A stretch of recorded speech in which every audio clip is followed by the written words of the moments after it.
I'm very excited to introduce our speaker for today, Dr. Joel Lewis.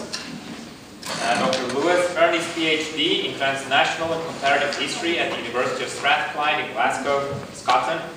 His research specialities are Nazi Germany, political propaganda, American youth movements, and the Spanish Civil War. In 2006, he published a book on international youth politics in the interwar era entitled Youth Against Fascism. Prior to teaching at Dixie State, Dr. Lewis taught American, European, and world history at Central Michigan University and Saginaw Valley State University. In addition to his instructional duties, Dr. Lewis has more than 10 years of community advocacy experience in combating violence against women, children, families, and LGBT youth. He currently serves as a faculty advisor for DSC's Take Back the Night campaign against domestic violence and sexual assault. I'm very happy to introduce Dr. Lewis.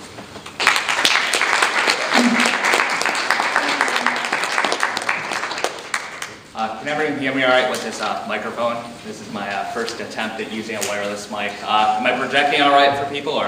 Yes. I'm never sure whether to use the mic or just take it off, because that can also be a loudmouth too. So, we are recording the mic, I think. That's probably the best way to do it.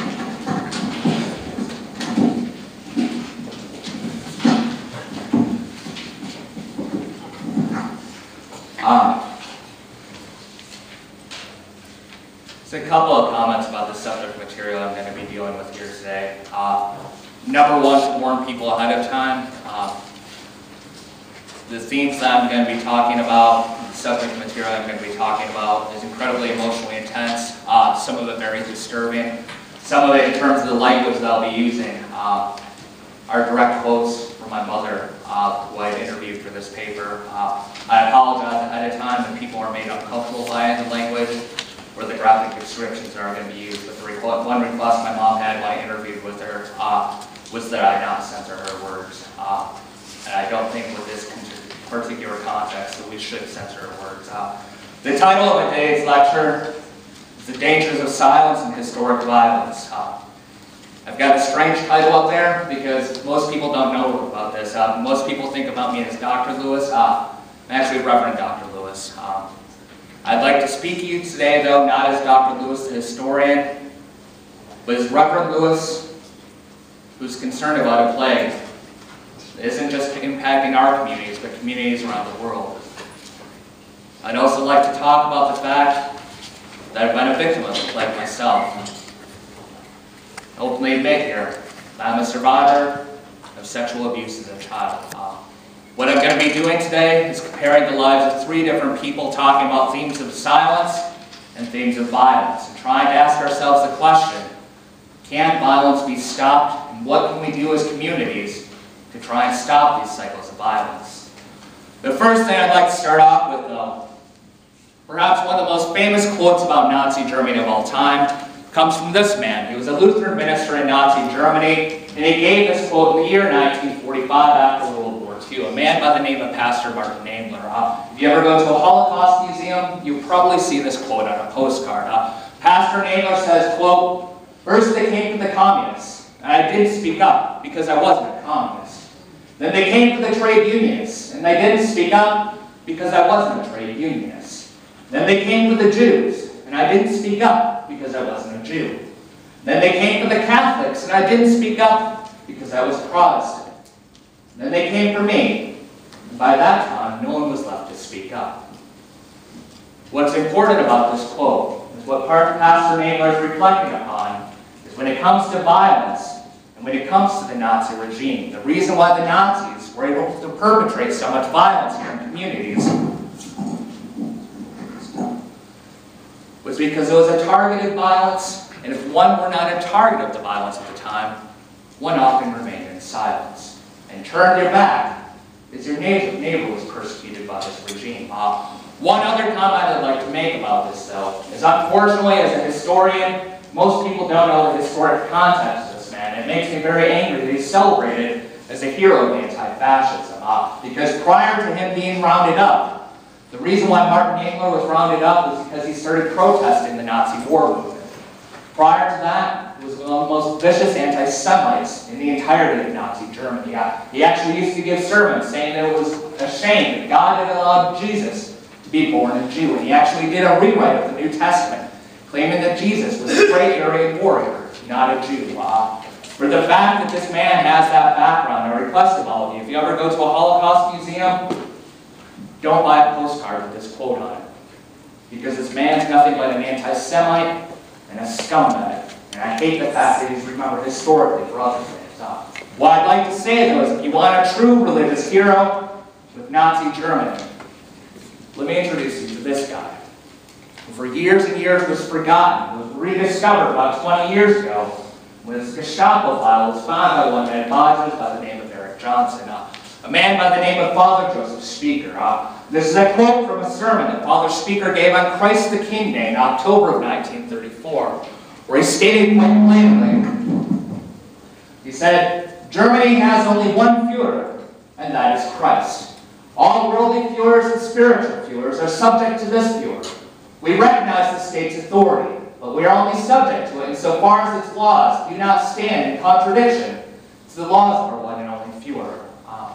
Does anyone have any guesses on what happened to Father Spieker after he gave this sermon? Struck down. Absolutely nothing. Because the population of Cologne is predominantly Catholic. And Catholic Cologne spoke out on this man's behalf. And Father Spieker realized quite quickly that Nazis are inherently cowards.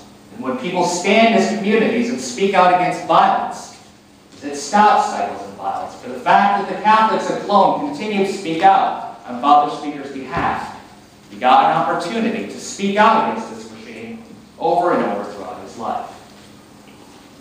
What I'd like to start my lecture off with here is a little bit of a discussion here about history and what I would like to call some historic fallacies about the human experience. Number one, oftentimes people believe that things like silence in the face of opposition help to breed security. That if one's simply silent, you can protect yourself and protect your community. Number two, there's always the argument that human beings by our very nature are apathetic and selfish and are always looking out for number one. Number three, the idea that violence is simply a part of human nature and can never be removed from the human condition. And number four, the main theme of this topic here, was that perpetrators of violence are strong and victims of violence are weak. I think with these three biographical stories I'm going to share today, I think we can show that all of these ideas are simply fallacies. That the reality of the human condition tells a very different tale, and that history can back up this tale. Number one, on the theme of silence, I would argue that silence doesn't help but bring an end to violence, that silence simply engenders violence and perpetuates cycles of abuse. I would also argue that human beings are not apathetic, that we're inherently compassionate human beings that care for each other and have a vested interest in taking care of each other.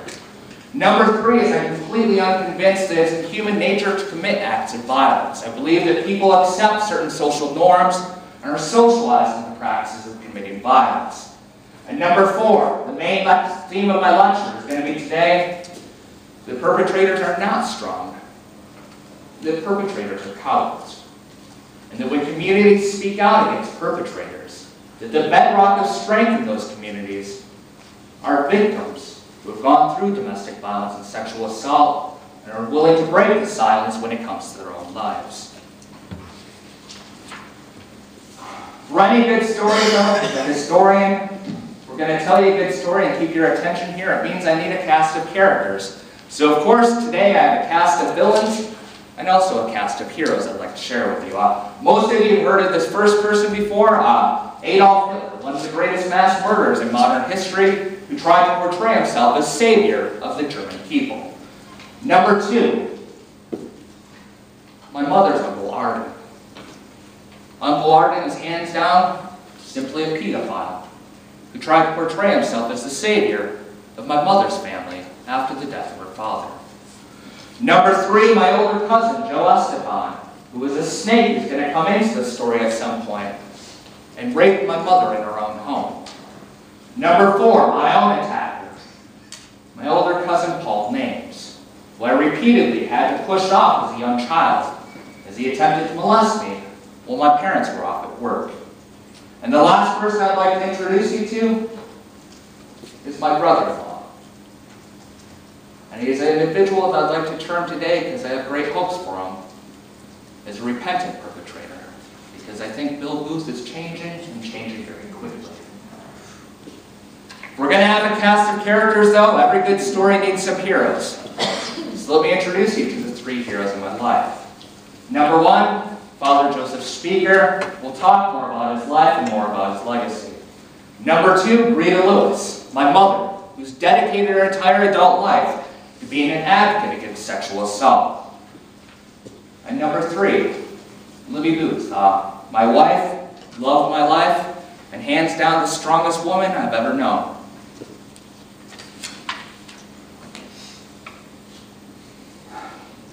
If you don't know much about the story of Nazi Germany, something to keep in mind about the rise of Adolf Hitler is that what defined Hitler as a politician in the early years of his political career had little to do with anti-Semitism.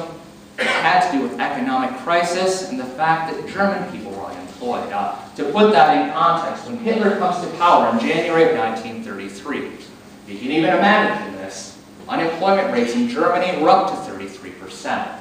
By the end of 1934, through rearmament programs, German unemployment rates were now down to 15%. And many people started talking about Adolf Hitler as the savior of the German nation. What we're going to see is in his early years, the targets of Adolf Hitler were very specific groups in Germany.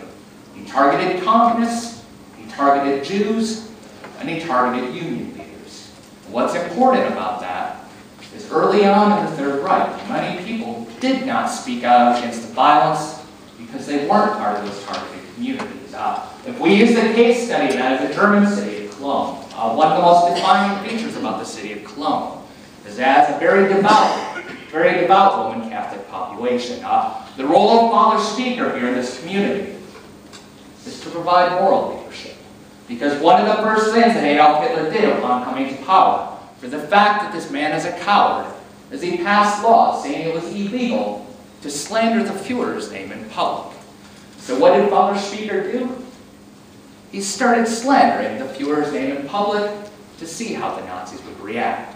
One of the important things that Father Spieker had done as a Catholic priest was he didn't just study theology, he studied Nazi propaganda techniques. He knew exactly what Nazi fears were and how Nazis manipulated the emotions of other people. So what he did here was he utilized his pulpit every Sunday, not just to spread the gospel of Christ, but to speak out against Adolf Hitler and the Nazi regime. What we're going to see here with this story is Father Spieker identified that the Gestapo was scared to death of the Catholic community of Cologne. And when he recognized that because of that fear, that he could manipulate the situation and actively speak out against the Nazis. What the Nazis did here in terms of propaganda is a classic Nazi move. What they tried to do initially was to dehumanize Father Spieker. If you ever study things about Nazi ideology and Nazi propaganda, one of the great things Nazis always talked about was the concept of what they called the Übermensch, which translates very broadly to Superman. The idea of the racially superior individual, the Aryan, who would lead a new world order coming under the Third Reich. What they started doing in the Nazi press at the time is referring to Father Spieker as, quote, the Untermensch, somebody who is subhuman and below other Germans. There's a quote here from a Nazi editorial in 1934 where they said, quote, Father Spieker is the vilest of all creatures. When we fully take over, Spieker will be the first made to believe. The way the Catholic community reacted to this is instead of supporting this Nazi slander against Father Spieker, is they started boycotting Nazi newspapers. And what Father Spieker realized is they had the full strength of the Catholic community behind him, that he could push forward now and intensify his anti-Nazi propaganda. What Spieker started doing was not just giving sermons there from the pulpit about the Nazis, but he started giving lectures throughout Germany, speaking out against the Nazis, and particularly relying upon the support of Catholics to provide him protection. The main thing that Spieker hit on over and over was the idea that the Nazis were inherently unchristian and were evil betrayers of the German people. To give an example of this, we've already looked at some selections from Father Spieker's sermon on Christ the King Day of October of 1934. Let's look at the rest of the selection. He says, quote, "A Führer must be selfless. That is, no Führer who forces the people to the limit so as to limit debauchery at their expense. A Führer must have the true love of his people. That is, no Führer who the pupils celebrate because they've been forcibly organized and led into the streets while they fear for their jobs and daily bread. A Führer must be loyal. That is, no Führer who subordinates, harasses, tortures, and harms the people. A Führer must be true. That is, no Führer who invents great deeds to secure the allegiance of the masses. Germany has only one Führer, and that is Christ." What the Nazis did at the time was they took a step back to try and gauge public opinion there in Cologne, to see if the Catholics in Cologne would continue to rally here to give Father Spieker's support. What they eventually did was, after a month after giving the sermon, is they arrested Father Spieker and said that they had, quote, taken him into protective custody. There's a quote here from Father Spieker's Gestapo file where he said to the arresting officer, quote, "What are the charges? You say you've taken me into protective custody, then there must be something to be protected. You do not need to protect me. No one has done anything to me, and nothing will happen to me in the future. But if you believe that my arrest is necessary for peace and for order, you are making a mistake. Until now, nothing I have done has disturbed the peace. But if you allow me to be arrested, you will soon experience that they will be disturbed." Any guesses on what the Gestapo did? They realized that he found a technicality in the slander laws against the Führer, as he went on to explain what his own definition of the term Führer was. He said, "Christ has always been referred to by the most diverse titles, the most diverse times, according to the conception of the masses at the time. He himself used the title of Master because that was the highest title used by the Jews at the time. Our forefathers called him King. Since for us Germans the word Führer is the term used for the highest ruler, I've assigned this expression to Christ." What we're going to see coming out of this, then, is the Gestapo dropped all charges. What did Father Spieker do? He realized that his life might be threatened. He realized he might lose his job. He might lose his sense of security. He could have stayed silent, but instead, he started speaking out even more. What eventually happened in March of 1935 was he was rearrested, and after a 10-day trial, Father Spieker kept sticking to the same defense. He said over and over, "I am subject only to the authority of the true Führer. I will continue this fight until the very end. Everything for Deutschland and everything for Christ." After 10 days of deliberation and trials, those 5 Nazi judges came out before that courtroom, gave their Sieg-Heil salute, and declared Spieker not guilty on all charges, and released this man. The problem for Father Spieker is the Gestapo had had enough of this man. So what they did at the time, as soon as he tried to leave the courtroom, is they arrested him and once again said they were taking him under protective custody. What they're going to do this time, though, under taking him protective custody, is they're going to take him to a concentration camp. And what occurs over the next couple of months is Father Spieker continued to speak out. The Catholics of Cologne continued to speak out. And eventually, the Vatican had to intervene. And what the Vatican did is they cut a deal with the Third Reich. They said, if you release Father Spieker from the concentration camp and deport him to Argentina, and get this man to shut up, we'll drop all charges. We'll protect this man. So what happens? Father Spieker is released from the concentration camp, and he agrees to move off to Argentina. He leaves his homeland. And what do you think Father Spieker did for the rest of his life? That is, he used his pulpit every single day to denounce Adolf Hitler as the Antichrist, and And to say that the Nazis were inherently unchristian, the duty of every good Christian was to speak out against this regime and to never allow that silence to perpetuate Nazi violence.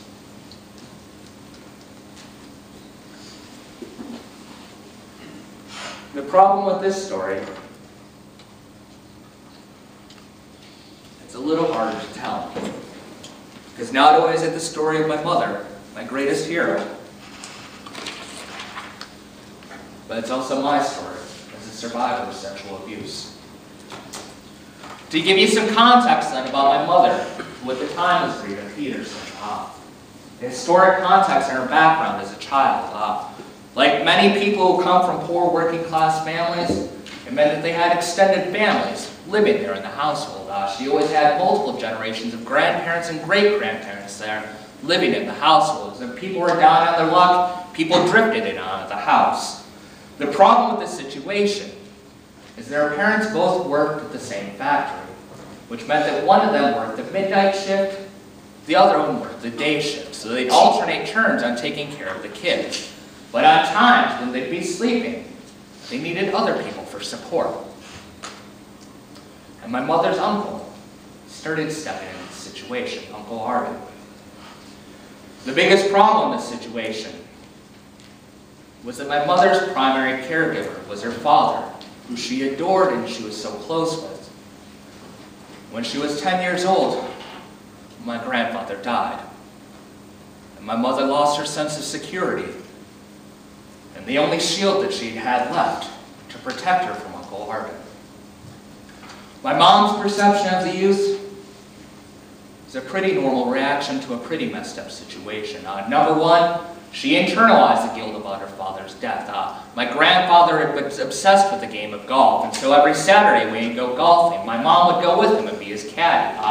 That particular Saturday, she had a 4-H project to do, so she stayed home and came home to the news that her father had died of a heart attack.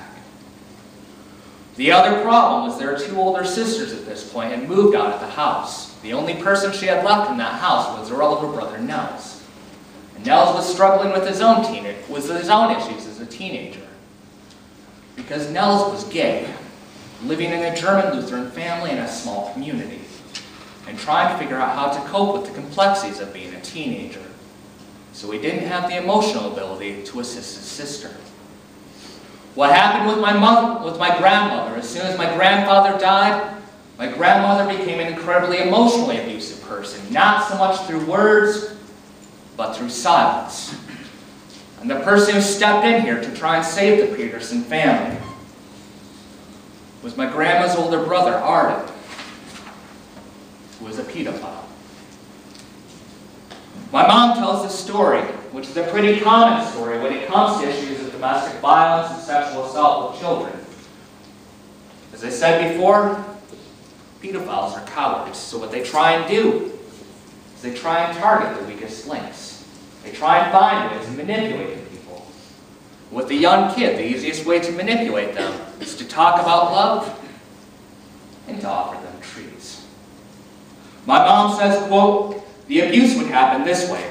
Arden would show up late afternoons. He would offer to go to the store to pick up extras for the house, and my mom would send me with him, simply to get me out of her hair. The first few times I remember as kind of neat because he'd let me pick out candy and pop, both of which we didn't have around the house much. I voluntarily went with him because I wanted the treats.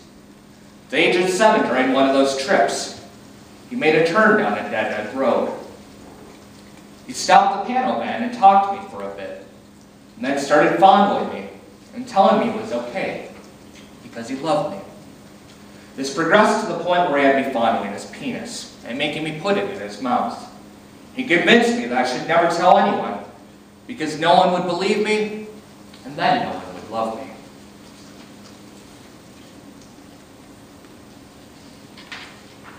The problem for my mother is she very quickly, after Arden had instigated the abuse, she very quickly lost the bedrock of her life and the only shield she had for protection. And what happened, she started becoming more fearful and feeling secluded. She goes on to state in this interview, "When my dad died, it escalated. He was no longer there to watch out for me. Of course, what good did it do when I never told? Mom was always strapped for money. Mom only worked for about 2 years total after my dad died. My grandma was quite sick, so her brothers and sisters gave her a little money each month to take care of her and Grace. We're all aware of how little we had. This became my uncle's mantra towards me for the next 6 years. I became the little whore for my mom and the pimp.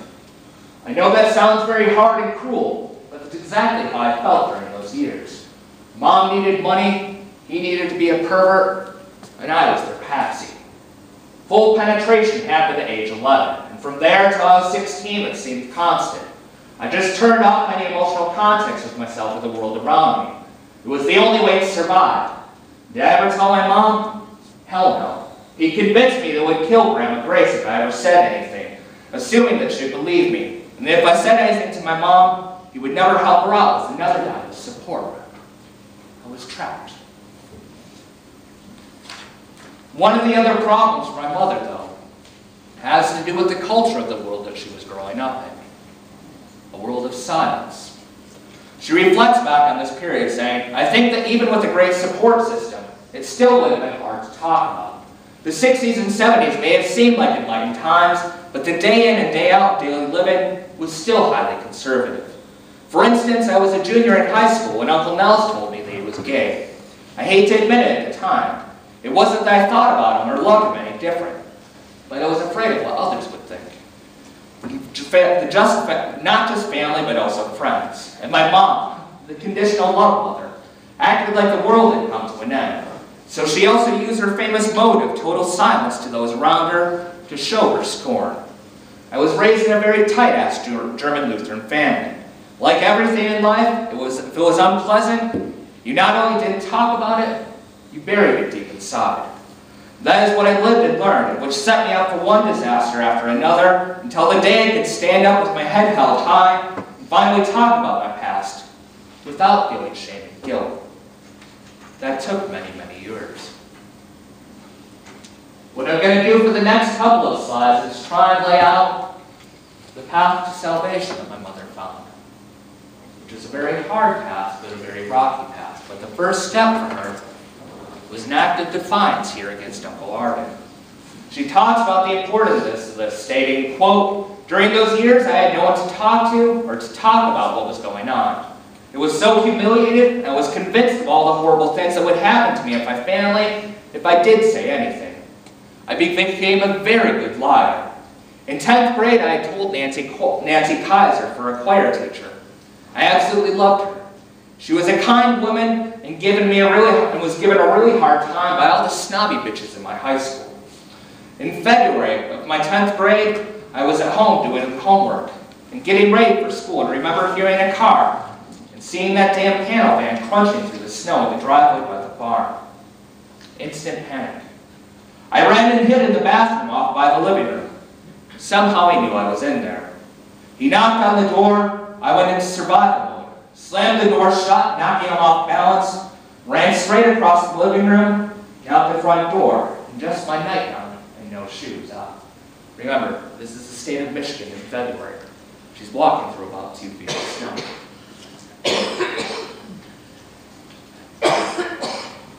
What she said about this act of defiance is she said, quote, I gained a little courage for being defiant and taking charge and not letting him hurt me again.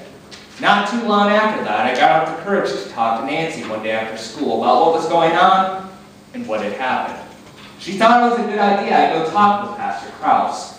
His response was, we must forgive those who sin against us, or we risk not going to heaven. All I heard was that not only was I a whore, but that I was going to go to hell for something that was done to me. Nancy was aghast, thank God. She took me under her wings. I never got a chance to meet Nancy Kaiser, but my mom always refers to her as the great angel. And I've got to say, Nancy was the angel in my life as well, because even though I never met this woman, she empowered my mom to later on save my own life. I owe my life to this woman, Nancy Kaiser. She goes on and says, I refer to Nancy as my angel. She truly saved my life in every possible way. She taught me what trust and love really was. I can't possibly explain to you how much she means to me.